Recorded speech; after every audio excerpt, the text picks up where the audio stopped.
So the thing is like even now, right now, if you have an EV car, we have about, I think, 600, 700 chargers around the country. So pretty much you can charge it anywhere and go. So that is already there, but only thing is like when you have more and more vehicles, so you need to increase the charges and as it goes. And that is a completely different business model. So what we do in India, because they spent about $40 billion recently on electric charging setups and networks and stuff like that. So it's a kind of a lucrative business for so many different people because you are taking the gas stations off and they're now putting electric chargers. So likewise, even in South Africa and every other country is now looking for chargers. And if you compare our chargers, for an example, other chargers, popular ones are ABB, and as you guys all know. So, and then we have the similar capacity, similar chargers, and sometimes it's performed much better, and for half the price. So we manufacture every single thing in Sri Lanka, design, develop, and manufacture in Sri Lanka. We use the top-end electronics, and we use the top-end technologies, and our technologies are, every single day we do innovations. So, one of the things that we should not undermine is the ability of Sri Lankan engineers and young engineers. So they are second to none. We always think that, Chinese know better, or maybe the Western world knows better, or somebody like that. That's absolutely, completely wrong thinking. Today, if you give me $100 million, and if you give Elon Musk $100 million, I could make 4 products or 5 products, and Elon Musk will only do 1 product. That is how much we can get it done in Sri Lanka. So when you come to this electric charging, so there are different type of chargers. Let me take a couple of things to educate the people who doesn't know about it. One is called level 2 charging. Level 2 charging is like your 6.6 AC/DC converter is inside the car. So the problem with that is like that AC/DC converter will cost you about $600 or so, right? And then the other one is called the fast charger. That particular fast charger can charge it at 30 kilowatts, 50 kilowatts, 75 kilowatts, 100 kilowatts, depending on your battery pack. Up to 350, I think. Now yeah, so it goes up, and 120 kilowatts, whatever the charging stations are. So now the thing is that the question is that when you are charging at that kind of a speed, whether your battery is capable of absorbing it. So normally the battery is something called 1C, 2C, 3C, 5C, 10C, and etc. So based on the C rating, the battery prices changes, right? So in Vega, for an example, it has 30C battery, and it charges at 15C. So 1C battery to 1C charging means like 1 kilowatt charge in 1 hour. So 1C battery, 2C battery in 1 kilowatt hour, 2C is divided by 2, that means you can charge the entire battery in 30 minutes. If you have 3C battery, and if you have enough power, you can charge in 15 minutes. So if you have enough power, you can charge the Vega car within about 5 minutes, because it has batteries are capable of taking that kind of power within 5 minutes. So this is the type of technology we have it in Sri Lanka, right? So we have a cutting-edge, top-notch technology before anybody else. And if you go there and see Nissan Leaf, it's utter failure in the battery because they did not put the cooling. Right? They don't have cooling. That's the biggest failure because there's no cooling loops in there. So with this particular weather condition and the dust, and the batteries fails. So it's a design fault by Nissan, by a Japanese company. And likewise, if you bring all the batteries over here, there are so many different design faults. They cut corners everywhere. If you go there and bring a Chinese battery here, it will last. Right now, it goes really well, and within the next 3 months, 4 months, 5 months, 6 months, it's worked extremely well. When it comes to about 1 year, it starts failing. And then that is where our danger hits. So if you have a battery pack, and if you spend $1 billion in batteries, and if those battery packs fails, we lose $1 billion straight away.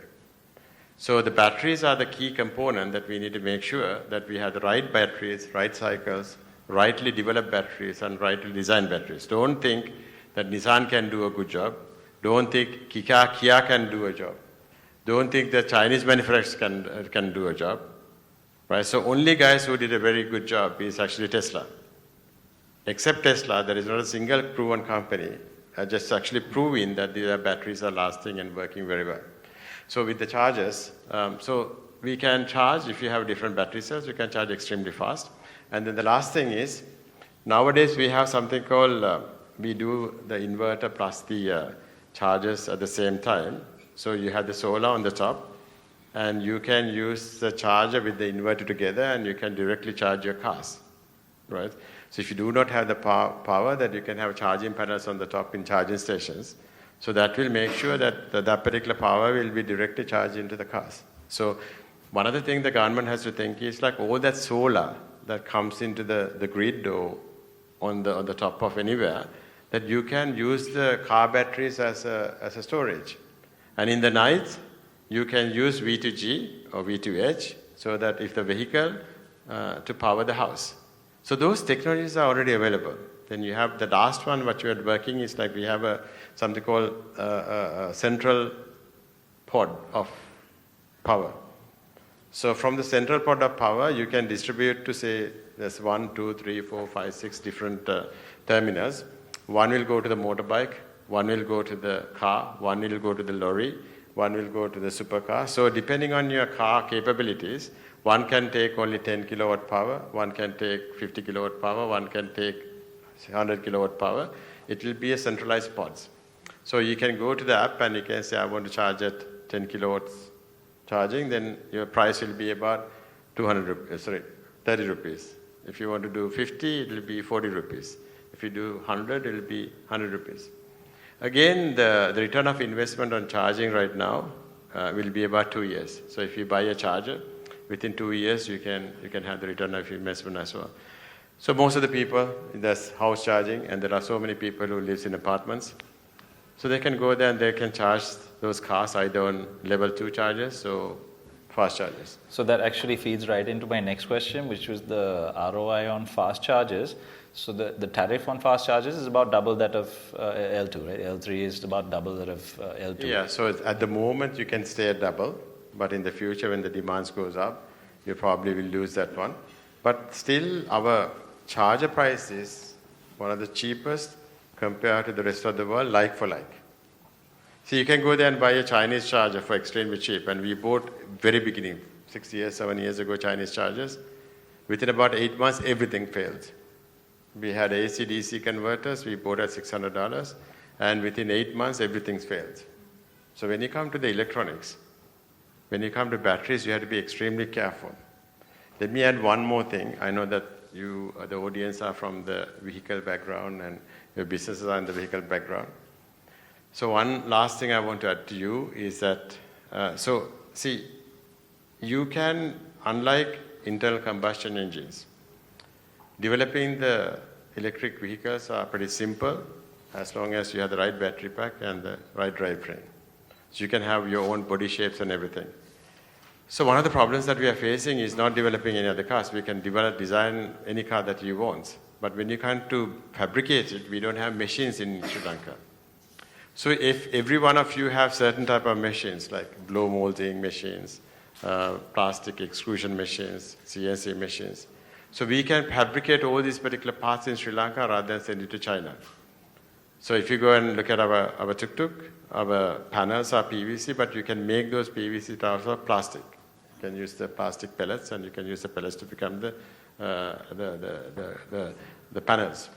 So all these components can be manufactured in Sri Lanka.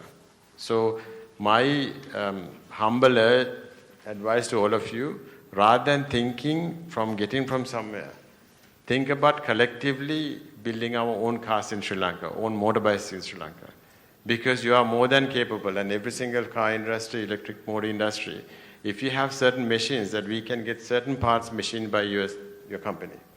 And it's a collaborative development. I can develop you the batteries for you, and you can develop me the panels for me, and somebody else can develop the brake pads for you, and et cetera, et cetera. So we have a collaborative development. And every single car, every single thing that we sell, everybody has a certain amount of money that they make. And don't forget, if you do that, you can export as well. Not the Sri Lankan market, you will export that entire vehicles into the other country as well. So lastly, the Sri Lankan engineers are one of the best you can see. We always undermine them. They can make much better miracles than anybody else, right? So their skills are amazing. And then when you come to electric, last thing is that electric doesn't have much of movable components. So if something goes wrong, it either goes wrong in the motor rarely goes wrong, right? And the second one, it can go wrong on the controllers, but that is also rarely goes wrong. And then the last one is actually the battery. And if the batteries are stable, that will rarely goes wrong as well. So pretty much your maintenance are free. You know, you just don't have anything moving. Only thing you have to change the batteries and the tires. And that's all you need to do. That's the reason we have all these Teslas running. There's nobody who can repair the Teslas in this country. They all are running. And when they want to upgrade, they go to the internet and it's upgrade by itself, the firmware. So unlike those kind of industries, it's going to be a very easy industry and very easy for any of you to develop all these electric vehicles as well. So we as a company, we will always help anybody who wants to support and develop any of these, vehicles in here. And so we just wanted to become one party that we can support anybody from our own experience. Thank you. Fantastic. And speaking of experience,